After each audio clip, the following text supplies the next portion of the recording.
Rangkaian tahapan penting pilkada dimulai, saudara. Panasnya suhu politik pun mulai terasa. Adu gagasan hingga saling sindir antar paslon tak terhindarkan. Lalu bagaimana para kandidat menggodok strategi di kampanye untuk meraih suara pemilih? Dan bagaimana pemerintah menjaga stabilitas politik di masa penting ini?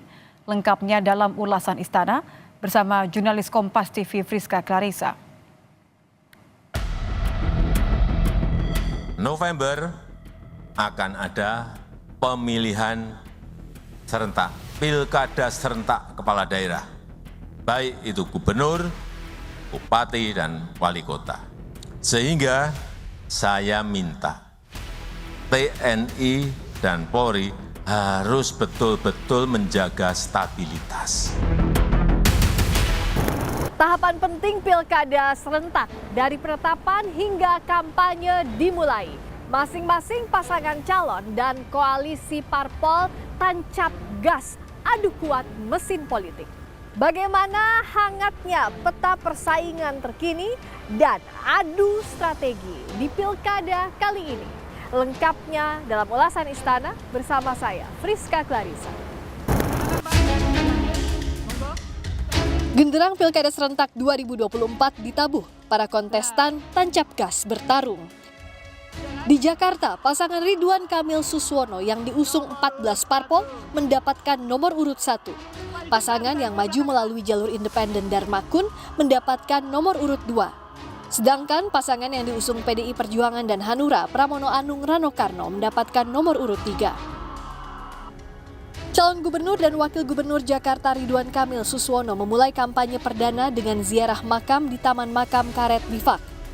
RK berjanji akan memberi dana 200 juta rupiah per tahun dan akan menaikkan gaji RT RW agar pembangunan kampung dapat maksimal dikerjakan. Perbaikan kampung-kampung yang tidak semuanya harus dipindahkan, cukup ditata akan menjadi program pasangan Ridho juga. Kenapa di RW-RW kita akan memberikan dana 200 juta per tahun buat RW, kemudian insentif atau gaji RT RW kita naikkan setinggi-tingginya, kan? Itu adalah bagian dari agar pembangunan di wilayah kampung RW itu bisa dilaksanakan secara demokratis dan maksimal. Pasangan calon gubernur dan wakil gubernur Jakarta nomor urut 2 Dharma Pongrekun Kunwardana menggelar kampanye perdana di kawasan Lapangan Banteng, Jakarta Pusat.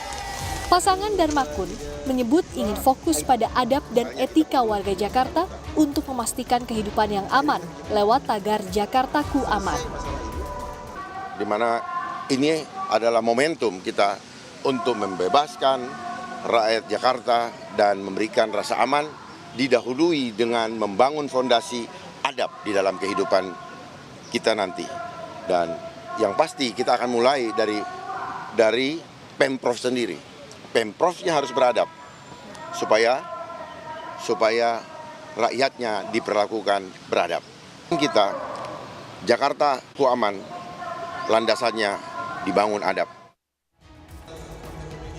Calon wakil gubernur Jakarta Rano Karno mengaku siap bekerja sama dengan wakil presiden terpilih Gibran Rakabuming Raka yang akan memimpin aglomerasi Jakarta jika terpilih bersama Pramono Anung sebagai gubernur dan wakil gubernur Jakarta.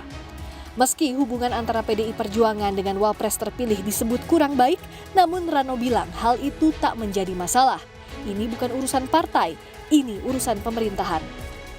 Aglomerasi itu sebetulnya Jabodetabek punjur, nggak ada yang baru.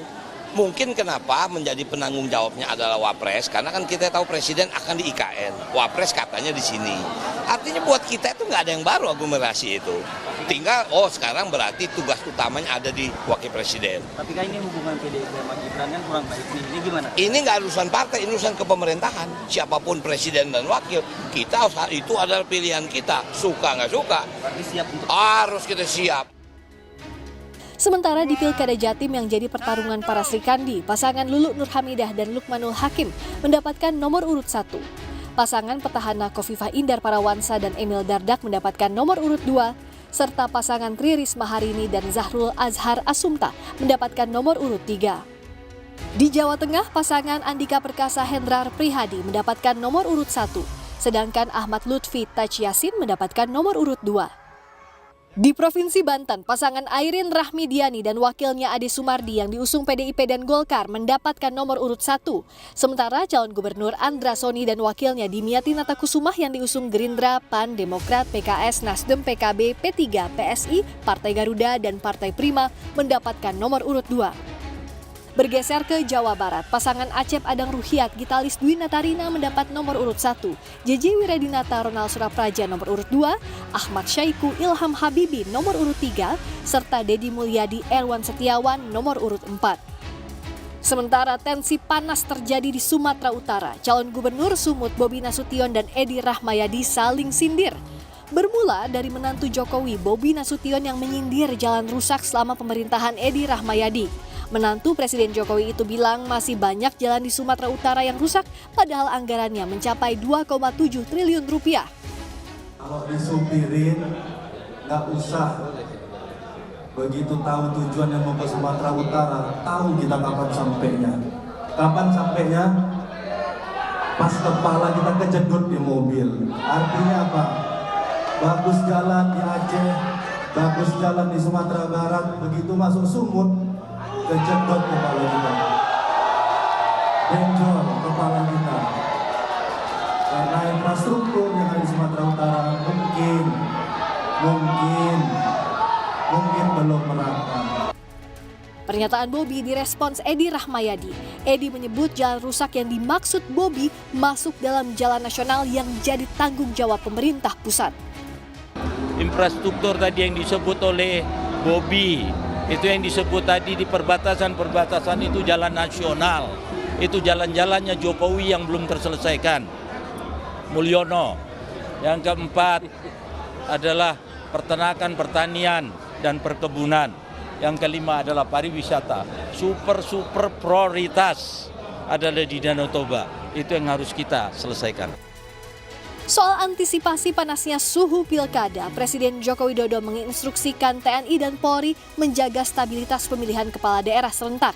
Hal ini disampaikan Presiden dalam pengarahan kepada pimpinan TNI Polri di Ibu Kota Nusantara 12 September lalu. TNI dan Polri diminta untuk mengantisipasi segala kemungkinan yang akan mengganggu proses transisi pemerintahan maupun pilkada serentak 2024.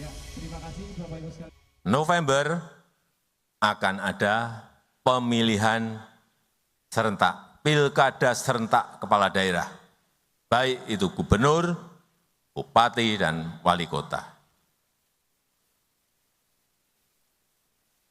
Sehingga saya minta TNI dan Polri harus betul-betul menjaga stabilitas yang sudah terjaga sampai saat ini. Adu kuat mesin parpol pengusung masing-masing kandidat semakin panas tersaji.